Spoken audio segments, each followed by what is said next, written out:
Assalamualaikum warahmatullahi wabarakatuh. Puasa kita agar tidak sia-sia, maka perlu minimal hindari 3 hal. Apa 3 hal tersebut? Kita sudah sama-sama tahu hadis Nabi Muhammad SAW yang artinya betapa banyak orang yang berpuasa, menahan lapar, menahan haus, namun dia tidak mendapatkan dari puasanya tersebut kecuali rasa lapar dan dahaga. Hadis riwayat Tabrani. Berdasarkan hadis ini, minimal yang bisa membuat puasa kita tidak mendapatkan apa-apa, hindari 3 hal agar puasa kita tidak sia-sia. Yang pertama, berkata azur. Hindari azur, berkata dusta. Dari Abu Hurairah radhiyallahu an, Rasulullah SAW bersabda, yang artinya barang siapa yang tidak meninggalkan perkataan dusta di saat berpuasa itu, malah mengamalkannya, kata Rasulullah SAW, maka Allah tidak butuh dari rasa lapar dan hausmu yang kau tahan. Hadis riwayat Bukhari, nomor hadis 1903. Imam As-Suyuti itu mendefinisikan azur adalah berkata dusta, memfitnah, mencela, merendahkan. Yang kedua, mudah-mudahan kita jangan sampai puasa kita sia-sia. Hindari yang pertama azur, apapun bentuknya, kata bohong, menipu orang, memfitnah orang, misalnya mencela orang, menyudutkan orang, menyinggung orang. Hindari itu. Yang kedua, 3 hal yang harus kita hindari minimal. Apa itu? Berkata lahun, sia-sia, perkata yang gak ada manfaatnya, perkata yang malah menyakiti orang lain, misalnya. Dan rofas, hindari rofas. Apa itu rofas? Berkata-kata kotor, porno lah, pornografi dan sebagainya. Perkata sia-sia atau lahun adalah perkataan yang tidak mempunyai manfaat sama sekali. Seperti apa? Menggosip, ghibah orang, mencela orang, menyudutkan orang, menyinggung orang. Dari Abu Hurairah radhiyallahu an, Rasulullah SAW bersabda, yang artinya,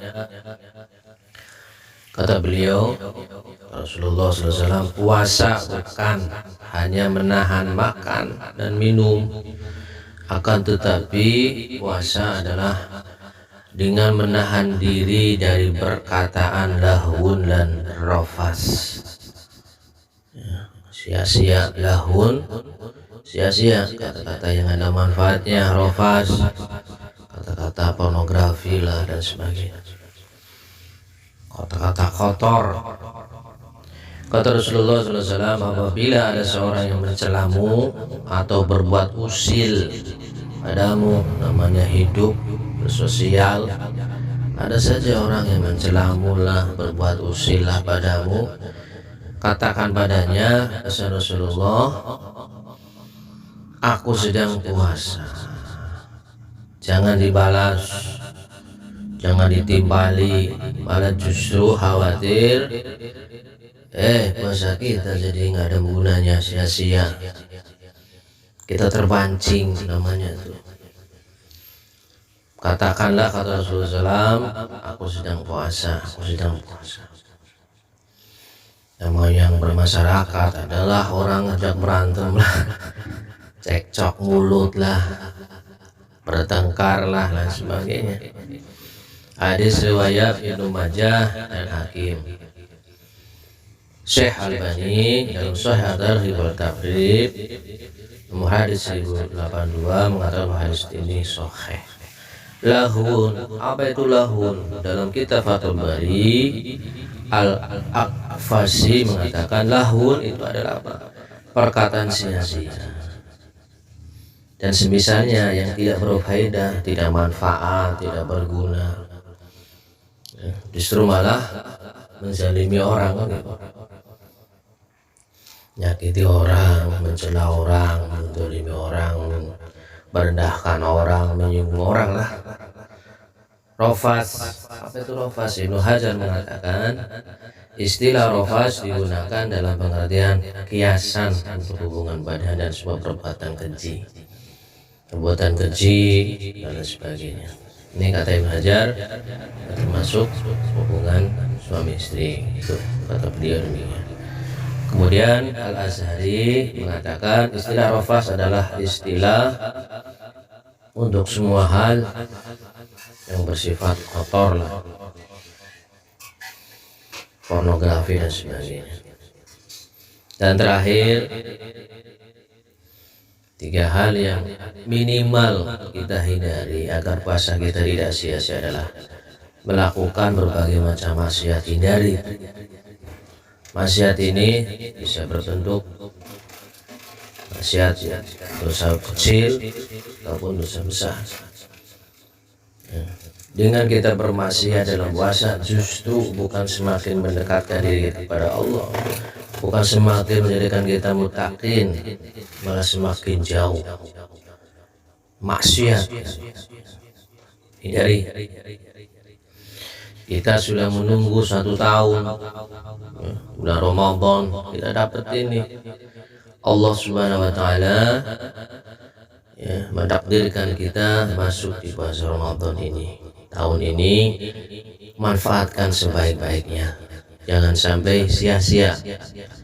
Ibnu Rajab Al-Hambali menasihati, ketahuilah, beliau nih, amalan takharrub, mendekatkan diri pada Allah Ta'ala itu apa? Dengan meninggalkan berbagai syahwat yang sebenarnya mubah, boleh ketika di luar puasa, seperti makan atau berhubungan badan dengan istri dan sebagainya. Kata beliau, tidak akan sempurna hingga seseorang mendekatkan diri pada Allah dengan meninggalkan perkara yang dia larang. Apa itu? Kata beliau, Ibnu Rajab Al-Hambali, perkataan dusta, bohong, menipu orang, berbuat zalim,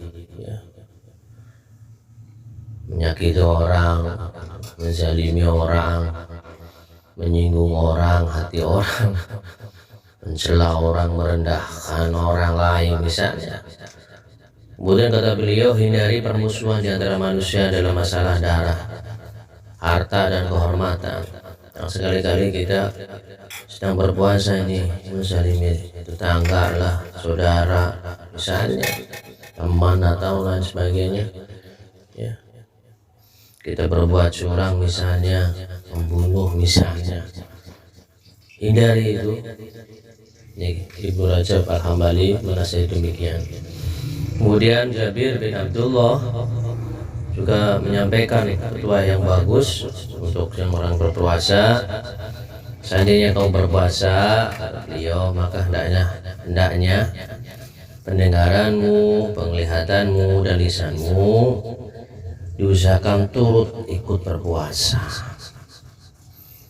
gitu, dari dusta dan hal-hal yang haram, serta janganlah kamu menyakiti tetangga. Jabir bin Abdullah menasihati demikian. Bersikap tenang dan berwibalah dari puasamu, ya. Jangan bikin huru hara, jangan bikin masalah yang membuat gaduh. Dihindari. Janganlah kamu jadikan hari puasamu dan hari tidak berpuasamu sama saja. Jangan sampai, harus beda.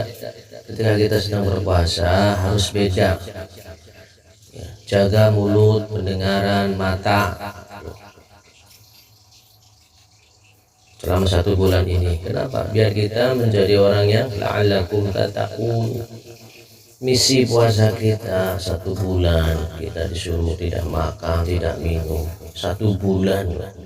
Cuman satu tujuannya, membentuk diri kita muttaqin, orang yang bertakwa. Dan kita sama-sama tahu inna akramakum indallahi atqakum. Sesungguhnya orang yang paling mulia di hadapan Allah SWT bukan orang yang kaya, bukan orang yang banyak mobil, motor yang banyak, ya, tanahnya luas, bukan yang itu. Tapi orang yang mulia di hadapan Allah adalah orang yang muttaqin. Di antaranya kita ini 1 bulan sudah menahan lapar, minum, segala semuanya yang membatalkan. La'allakum tattaqun, agar kita mulia di hadapan Allah, sehingga kita meninggalkan dunia ini terhormat.